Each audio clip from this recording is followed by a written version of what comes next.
I'm Rob. And I'm Nate. And welcome back to Rob and Nate Record a Podcast. It is week 3 of December 2022's theme month, Christmas movies. It is my selection this week. I opted to continue a mini tradition I started last year with Christmas-related TV movies. We watched from 1971, The Homecoming, A Christmas Story, also known as A Walton's Family Christmas. This is a television film that aired in 1971. A very popular, very successful film. It led to a television series, The Waltons, which ran from 1972 to 1981. Very successful series, kind of era-defining in some respects. Kind of the ultimate sweet family, just doing the best they can. I've never seen an episode of The Waltons, but I've seen this. I saw this last year for its 50th anniversary. I decided to watch it. Okay. But I've never seen The Waltons. You indicated that you have. I've seen a few episodes. Mm-hmm. I'm surprised that you haven't, because how could you grow up in the area where we grew up and not see at least one episode on reruns? I saw Little House on the Prairie, which is kind of its equivalent on another network. But this is one, I have a feeling that I'd really like this show. And, I'll just say this right now. When I watched this last year, I freaking fell in love with it. I fell in love with these people. It's sweet and sentimental. It's some of the best parts of Americana. It's just very, very endearing. I think if I watched the show, I'd probably really enjoy it. I also found it to be relatively endearing. Mm-hmm. Yeah, it's hard not to appreciate the John Boy character. Yeah. It's just charming. It's just thoroughly charming. I think it's probably a little more charming and resonant to you and I, having lived in the Blue Ridge Mountains. Oh, yeah. And having seen some of that and having a different appreciation for some elements of this. But yeah, it's nice. It's pleasant.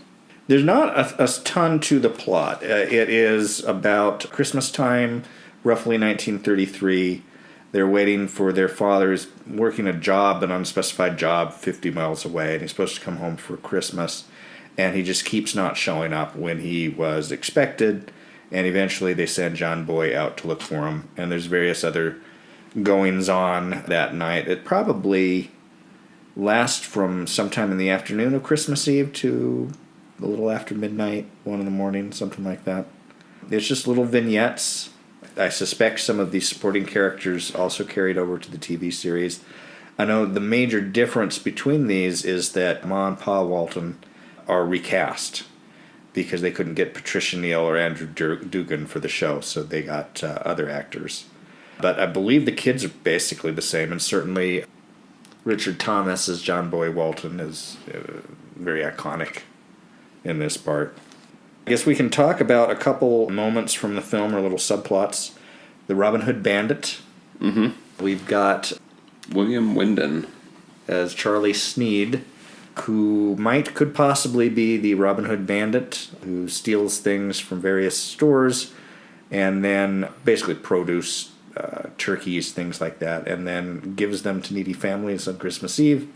The Big Lebowski himself, David Huddleston, is the sheriff who suspects that Charlie is the bandit and ends up kind of scouting out the local store that he frequents.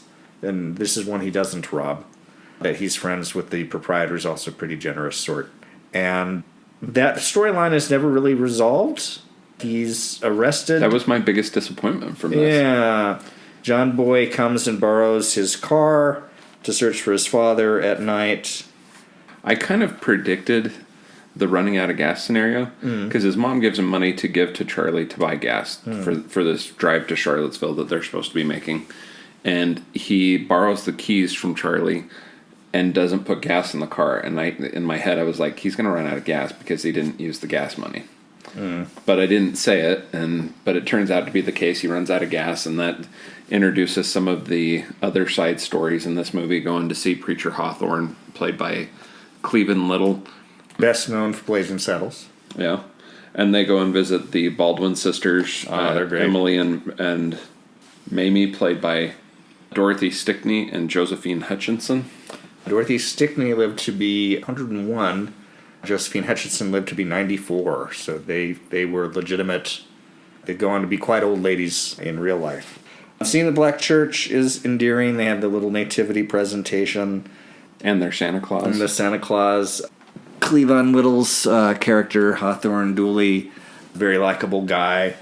The Walton family is apparently not racist. They're just totally cool with Cleavon and his son that shows up a time or two in the course of the film. This sequence where they've run out of gas and they're trying to get gas, and so he goes to the Black Church, and Cleavon Little says, well, we should go over to the sisters' house. The Baldwin sisters. And we can probably get some gas there because there's no place else to get gas at this, at Christmas Eve.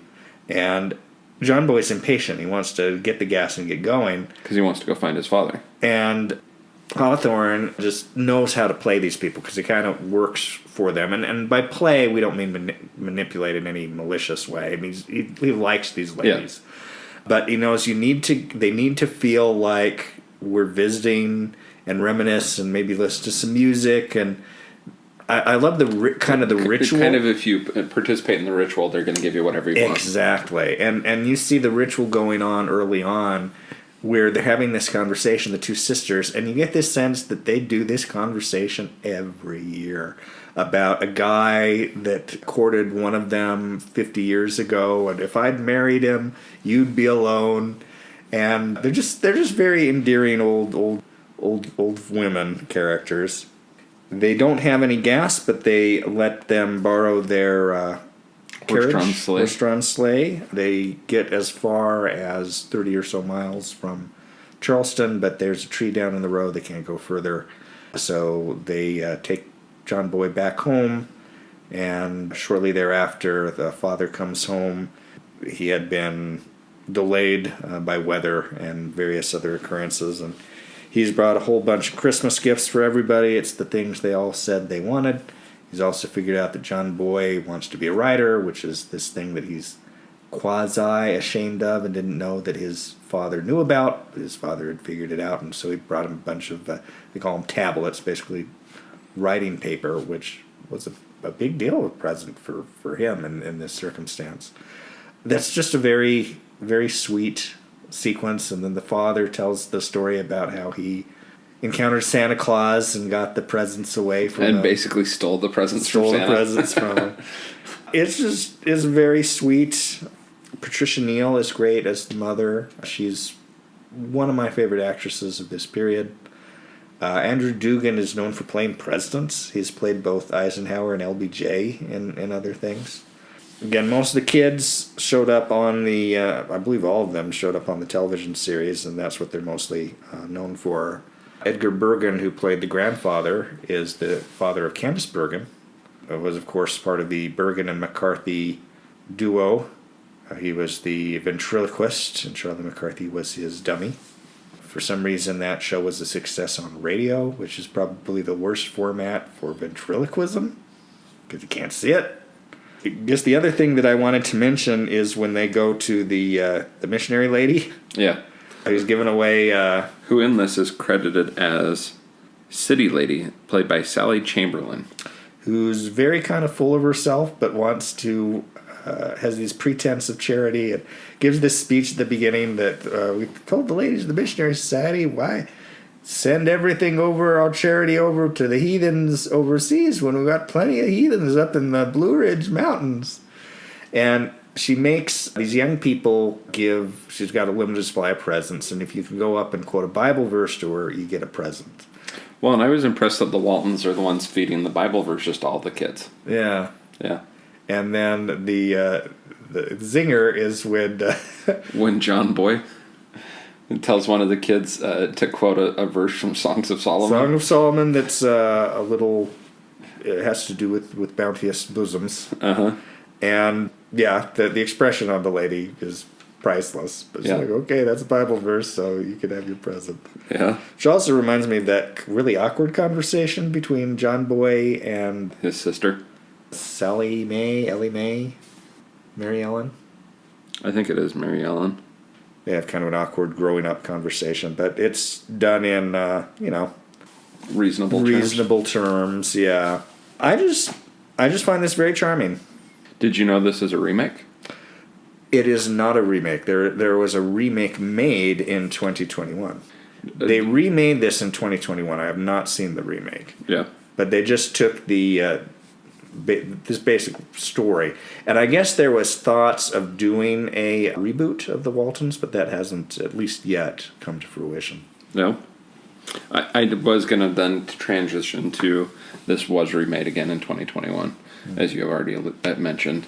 I'm kind of intrigued by the remake, but I don't hold out a lot of hope for it. Yeah, it was made for the CW. Was it really? Yeah. Huh. Yeah, my expectations just went further down. So, yeah. You ready for some trivia? Let's go. From IMDb, Earl Hamner's two children, Scott and Carrie, are in the film as two of the children listening to the missionary lady. She is the short, dark-haired girl in a homemade hat, and he is the boy with paler hair. Dorothy Stickney and Josephine Hutchinson died only 2 days apart in real life. Oh, wow. Stickney on June 2nd, 1998, and Hutchinson on June 4th, 1998. Wow, that's weird. Yeah. Ellen Corby and Edgar Bergen, Esther and Zeke Walton, previously played another married couple, Trina and Peter Thorkelson, in I Remember Mama from 1948. I've seen that. While all of the children actors would reprise their roles for the subsequent TV series The Waltons, of the adult actors, only Ellen Corby would do so. Okay. The program Fibber, McGee, and Molly that the Waltons are listening to on the radio originally aired in 1935. So slightly non-chronological. This was the final film of actress Josephine Hutchinson. Huh. Even though she lived another almost 30 years. Yeah. The record that the Baldwin sisters play is a recording of Ombra Mai Fu from Xerxes by George Handel. And they play a little The episode takes place from December 24th to December 25th, 1933. Ah. William Wyndon's character, Charlie Sneed, was named for two of actor ventriloquist Edgar Bergen's most famous puppets, Charlie McCarthy and Mortimer Sneed. Yeah, that's all that's worth sharing out of that.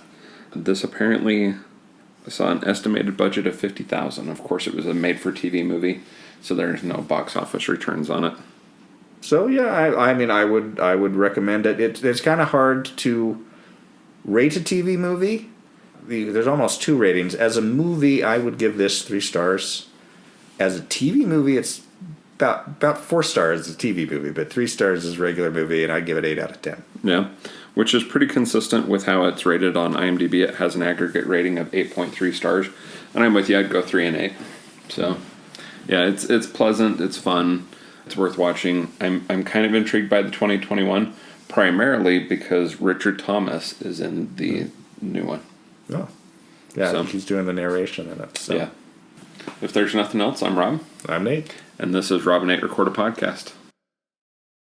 And I wanted to give us something a little shorter for editing and other purposes, because I think it'll be a little longer next week. Okay. So you're only marginally familiar with the Waltons. You've said you've just seen a couple Yeah. episodes. Okay. Yeah. Because I kind of thought maybe you hadn't seen any of it. And also, when I told you what we were watching, you basically laughed. Well, yeah. Yeah, because it's such a Nate selection. Yeah. I assumed that it was because you had some familiarity with the Waltons and yeah. No, so this was... That's why I laughed this is about 15 or so years ago. I was in a singles ward in Boise, and we went to the Twin Falls temple dedication. Or not to the temple dedication, but the open house. And we're driving, I forget if it was there or on the way back, and I'm in a group with people, and I'm talking to a girl there, and I forget her name. And she was talking about how much she loved the Waltons. And that she had gotten into this thing where about every paycheck, she went down to Walmart and she bought another season of the Waltons. And I just found that very endearing. Well, I think the 9 seasons that they ran, they produced something like 212 episodes, I think, is what I saw. So, and then they continued to do TV movies of this into the late 90s. Yeah. Like, it was really kind of like there's a Waltons Easter. An institution, yeah. Yeah. And there was that kind of famous quote that George H.W. Bush, sometime in his presidency, said something about how American families should strive to be more like the Waltons and less like the Simpsons. And the Simpsons did a little Easter egg parody of that. And But yeah, there's a big difference between those families. This is really an aspirational family. Yeah. And it is idealized, but it represents kind of the best of that America that a good portion of America wants to make great again. Like, this is the good version of that. There's probably a lot to unpack in that sentence, but that made me think of that. It's like, I get wanting to go back to that. Yeah. Just to it within a certain extent, but yeah. Because like we were talking about, like, so you said there's no racism in this film except for the part where it's the black child who's sent to fetch the white kids.